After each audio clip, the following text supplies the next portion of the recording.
Hello प्यारे विद्यार्थियों और मेरे प्रिय साथियों, हम अपने नेक्स्ट जो टॉपिक है उसकी शुरुआत करने जा रहे हैं और इसके अंदर हम आज पढ़ेंगे पार्ट 6 जो हमारा जो टॉपिक चल रहा है केमिकल रिएक्शंस एंड इक्वेशंस। तो देखिए, आज हम करने जा रहे हैं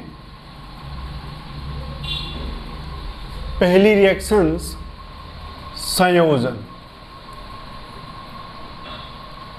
हम करने जा रहे हैं संयोजन। संयोजन का मतलब होता है जुड़ना। संयोजन का मतलब क्या होता है? जुड़ना। या हम इसका एक नाम और भी देख सकते हैं, योगात्मक अभिक्रिया। हम इसको योगात्मक अभिक्रिया भी कह सकते हैं। इंग्लिश में बेटा जी इसके दो नाम हैं।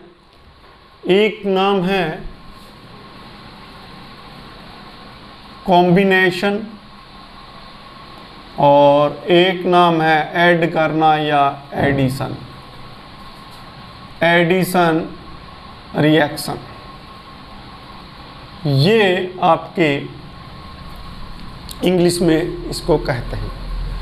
अब संयोजन का मतलब क्या है कि हमने एक या एक से अधिक, चाहे वो पदार्थ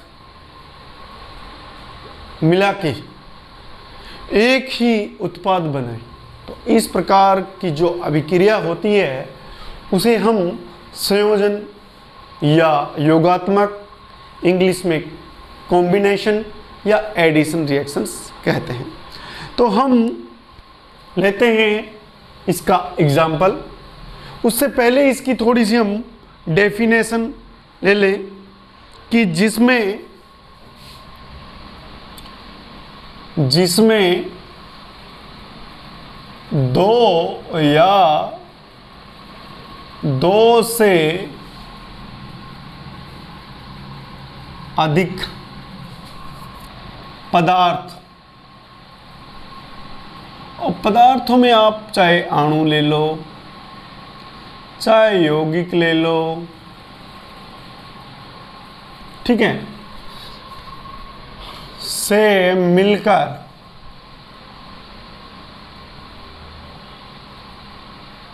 जब एक उत्पाद बनाया जाए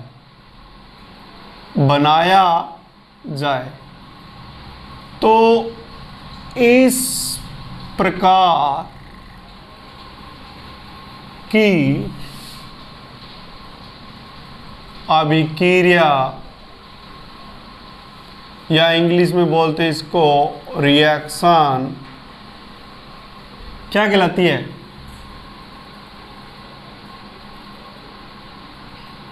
संयोजन अभिक्रिया कहलाती है। ठीक है जी, ये तो होगी इसकी परिभाषा। अब हम कुछ क्रियाकलाप भी लेते हैं और इसकी समीकरण भी लेते हैं। तो क्रियाकलाप के अंदर हमने एक 2 सेंटीमीटर का मैग्नीशियम रिबन लेना है और उसको चिमटी से पकड़ के उसको जलाना है बर्नर की सहायता से। तो जैसे ही वो जलेगा तो आपको पता है कि उससे मैग्नीशियम ऑक्साइड बनेगा, ठीक है, और उसकी राख प्राप्त होगी, श्वेत रंग की, श्वेत वर्ण की जो राख प्राप्त होगी, तो वो मैग्नीशियम ऑक्साइड की राख होगी।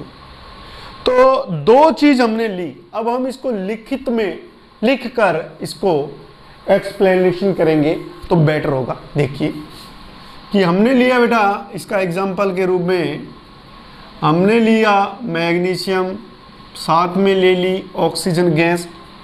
आपको पता है कि ऑक्सीजन गैस के बगैर तो ऑक्सीकरण नहीं होता या जलना नहीं होता। कोई भी वस्तु जलती है तो उसको ऑक्सीजन की बहुत ज़्यादा ज़रूरत पड़ती है। तो देखिए जी, इसके अंदर मैग्नीशियम और जलने के लिए ये तो मैग्नीशियम जल रहा है। ये मान लो आपने 2 सेंटीमीटर क्या ले लिया, लंबा ले लिया, रिबन ले लिया, जिसको मैग्नीशियम का रिबन भी कहते हैं। हम इसको लिख भी सकते हैं कि ये क्या है, ये मैग्नीशियम रिबन है। ठीक है जी। और ये आपके सामने ये तो सॉलिड है, ये गैस है। गैस आपको पता है ये कौन सी गैस है, इसके नाम भी मैं लिख देता हूँ।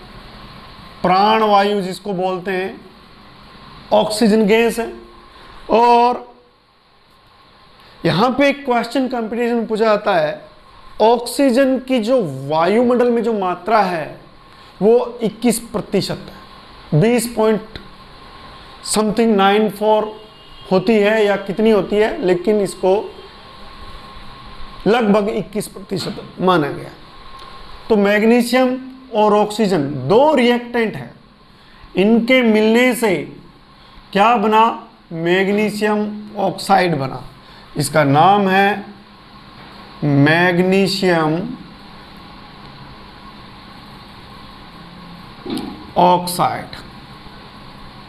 इसको मैग्नीशियम ऑक्साइड कहते हैं। तो ये क्या बन गई, इसकी राख बन गई। ठीक है। और ये जो राख है, ये जो मैग्नीशियम जलता है वो जलता किससे है, श्वेत लौह के साथ जलता है। श्वेत लौह के साथ में जलता है, यानी कि वाइट फ्लेम के साथ में, बर्न विद वाइट फ्लेम। ठीक है। तो ये क्या हो गया, दो चीजों से मिलकर एक चीज बनी है। नाम क्या है, मैग्नीशियम ऑक्साइड। और हम कौन सी अभिक्रिया कर रहे हैं, संयोजन योगात्मक अभिक्रिया।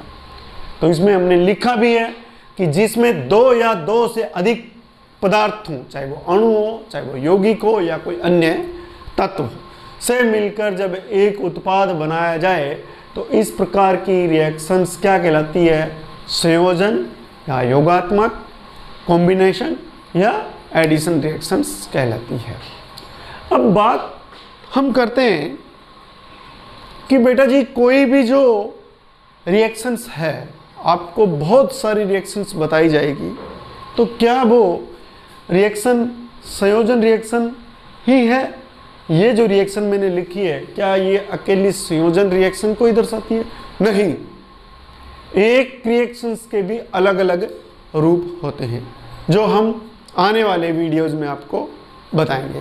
तो आप धैर्य से, तसल्ली से इन चीज़ों को आसानी से समझें, आपको ये बातें धीरे धीरे इजी लगने लग जाएगी। तो अब हम बात करते हैं, इसको हिट एंड ट्रायल विधि द्वारा संतुलित करते हैं।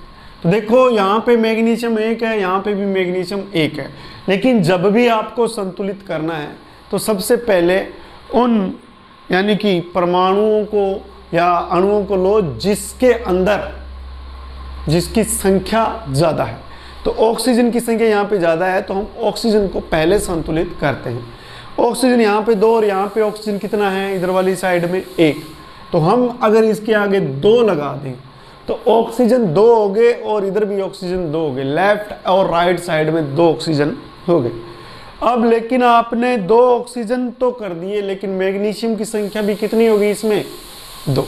तो हम यहाँ पे मैग्नीशियम भी 2 करेंगे। ये संतुलित हो गई समीकरण।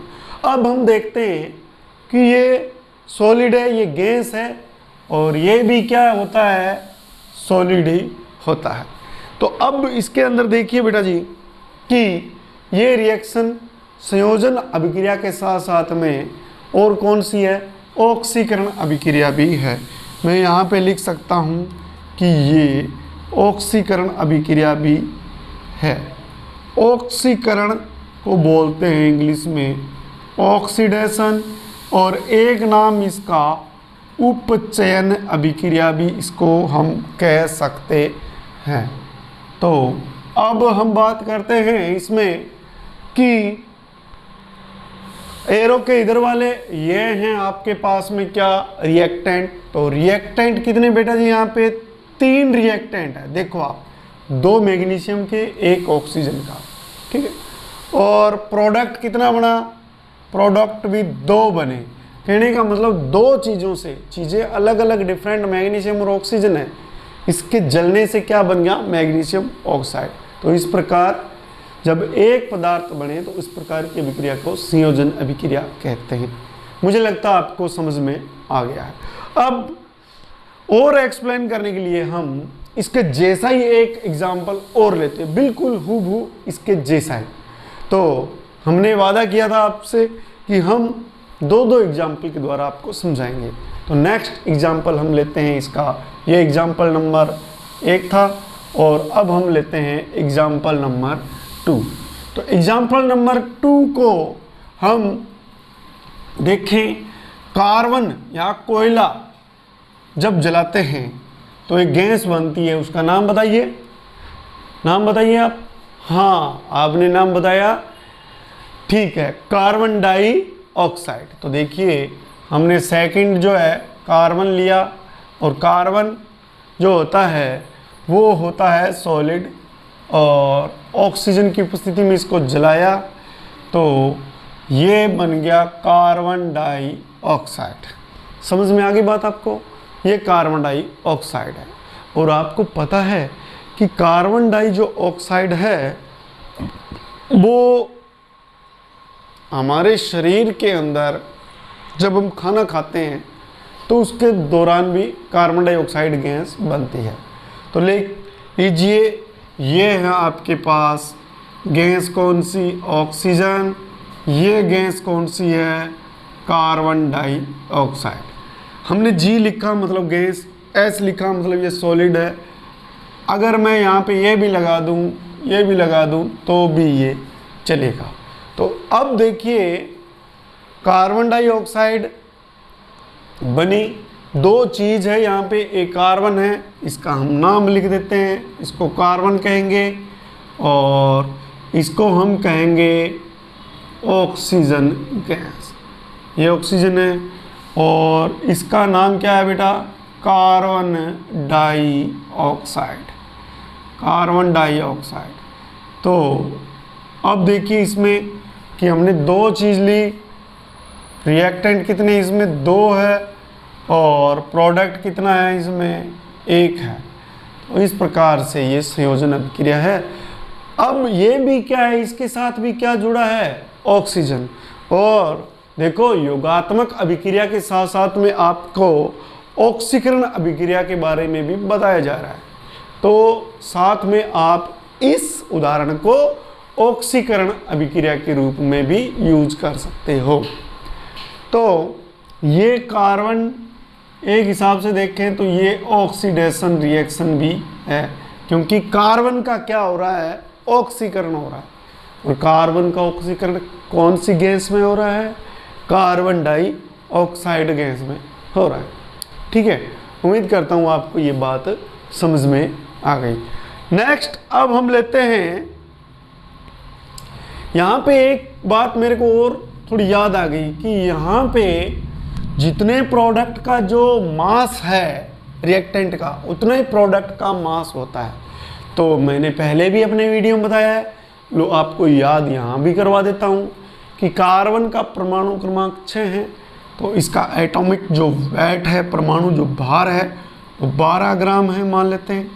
और इधर ऑक्सीजन का परमाणु क्रमांक 8 है, तो इसका परमाणु भार 1 का 16, तो 2 है इसमें परमाणु, तो 16 दूना 32 ग्राम इसका हो जाएगा। तो अब देखिए यहाँ पे 12 प्लस में आपके 32 कितने हो गए, 44 ग्राम। तो जितना रिएक्टेंट, दो रिएक्टेंट का भार है 12 + 32 ग्राम, वो ही उस बनने वाले प्रोडक्ट कार्बन डाइऑक्साइड का भार है 44 ग्राम। तो इससे पता चलता है कि ये कौन से नियम का पालन कर रहा है, मास कंजर्वेशन का। किसका? लॉ ऑफ मास कंजर्वेशन, कहने का मतलब द्रव्यमान संरक्षण का नियम। द्रव्यमान संरक्षण का नियम भी इसमें लागू हो रहा है। अब प्रिय विद्यार्थियों, मैं बताना चाह रहा हूं आपको कि एक ही प्रकार की अभिक्रियाओं में आपको बहुत सारी जानकारी दी जाएगी, बहुत सारी। जो मेरे पास है वो यहाँ पे आपको बहुत ही सीक्वेंस से और बहुत ही सही तरीके से इजी वे में आपको प्रोवाइड करवाई जाएगी। अब यहाँ पे आपके कार्बन का ऑक्सीकरण कार्बन डाइऑक्साइड में हो गया और द्रव्यमान संरक्षण का नियम भी लागू हो गया। तो द्रव्यमान संरक्षण के अंदर किसी भी जो द्रव्यमान है उसको न तो आप पैदा कर सकते हो न ही नष्ट कर सकते हो। द्रव्यमान संरक्षण का नियम यह कहता है कि किसी भी पदार्थ को न आप संरक्षित कर सकते हैं और न ही आप उसको तो इस प्रकार से आपको ये जानकारी मिली। अब हम नेक्स्ट जो अपना वीडियो होगा उसके अंदर हम बात करेंगे वियोजन या डिसोसिएशन या अपघटन रिएक्शंस के बारे में। तो वो हमारा पार्ट होगा 7। तब तक के लिए आप लोग वेट करें। जय हिंद, जय भारत, धन्यवाद मित्रों।